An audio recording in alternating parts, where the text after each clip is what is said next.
वहाँ एक महत्वपूर्ण सूचना सभी माताओं बहनों से कि अपनी कन्या को या पुत्री को हर वक्त ध्यान रखें कि कब, ऐसे तो मासिक धर्म का चक्र जब नारीत्व में प्रवेश करती है औरत, तो यह अनिवार्य होता है, आता है।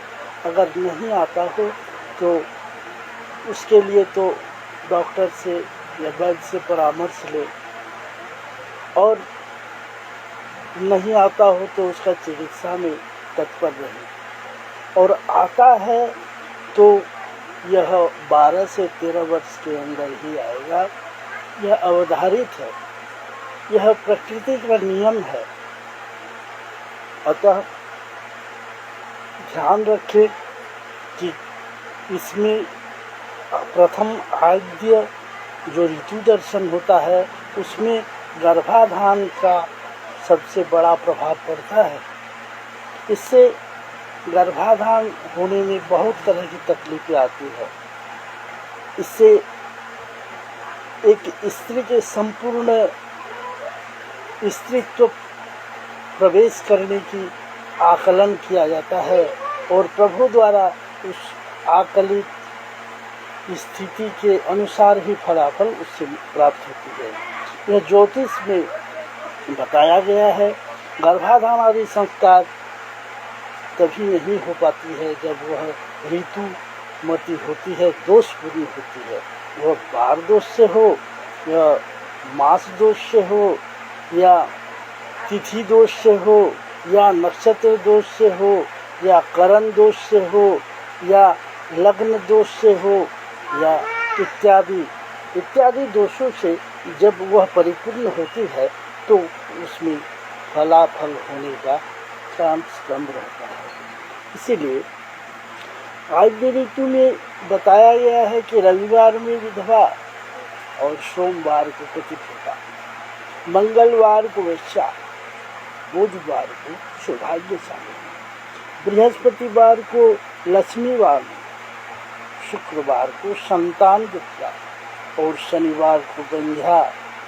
ध्यान रखें, प्रथम आद्य ऋतु, बार दोष और फलाफल। फिर मास दोष में आइए, वैशाख में आद्य ऋतु होने पर कन्या सुप्रियवादिनी, ज्येष्ठी मास में विधवा, आषाढ़ मास में वह धनवती होती है, धनाढ्य होती है, और श्रावण माह में पतिव्रता होती है।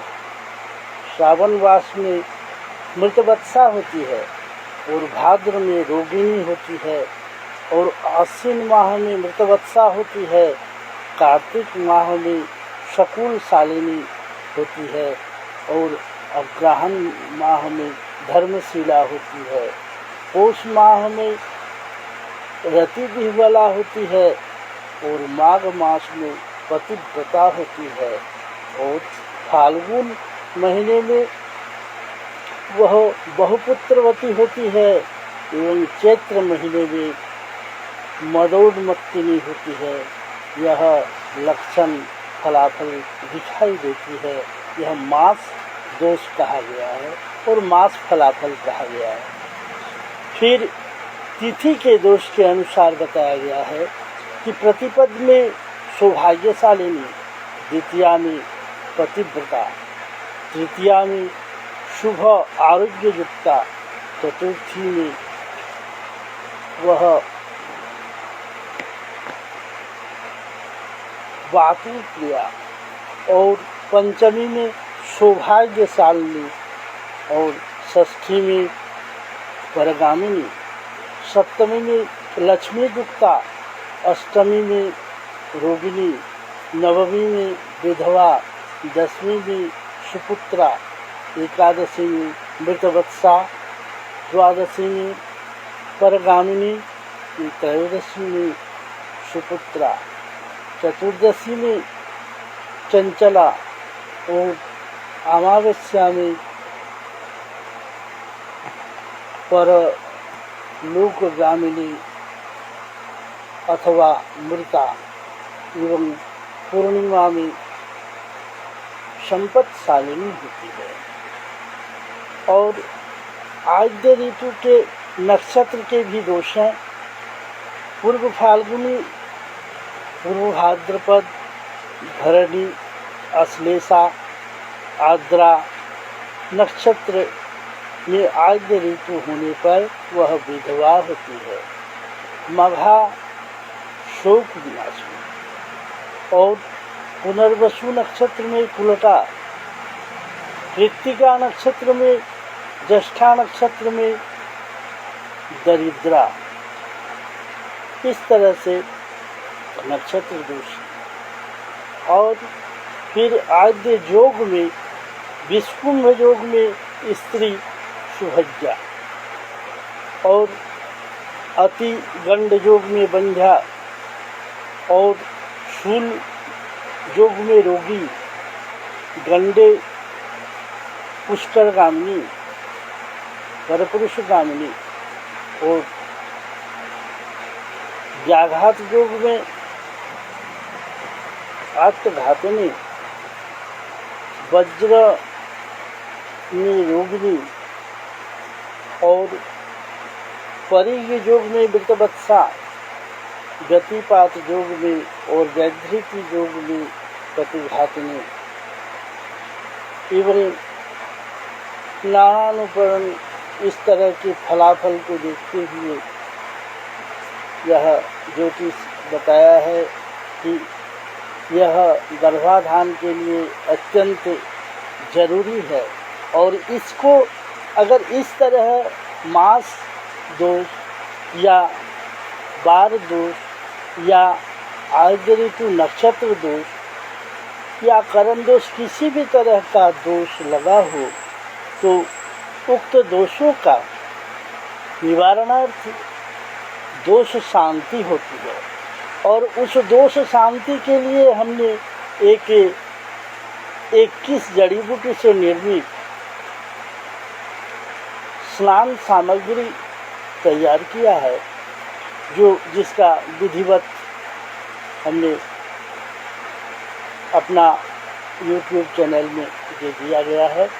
और इस तरह का कोई दिक्कत हो तो मेरे संपर्क करते हुए उनका जानकारी लें और इस दोष का निवारण अवश्य कराएं, क्योंकि काल से ही निर्धारित ज्योतिष है और काल से ही निर्धारित शरीर है।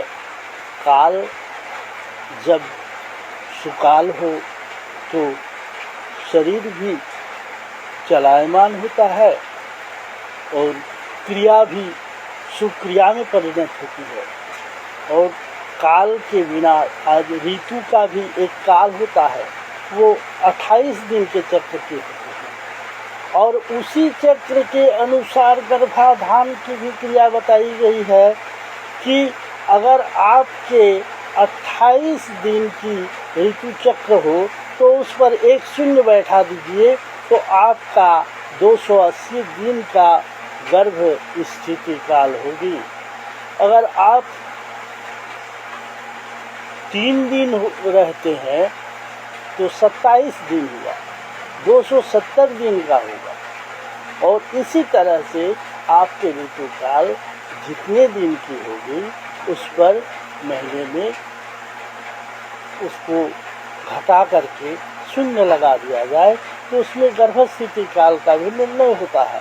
इसीलिए काला काल को विचार रखते हुए और इस पर ज्योतिष ने विधान दिया है कि गर्भाधान के लिए यह अत्यंत प्रयोजनीय है। श्री धन्वंतरि देवाय नमः। धन्वंतरि महद्देवं रोग शोक विनाशकं त्रयतापहरं रूपं विष्णुरूपं नमो नमः। हे भगवान धन्वंतरि, सर्वे भवन्तु सुखिनः, सर्वे सन्तु निरामया, सर्वे भद्राणि पश्यन्तु, मा कश्चित् दुःखभाग् भवेत्।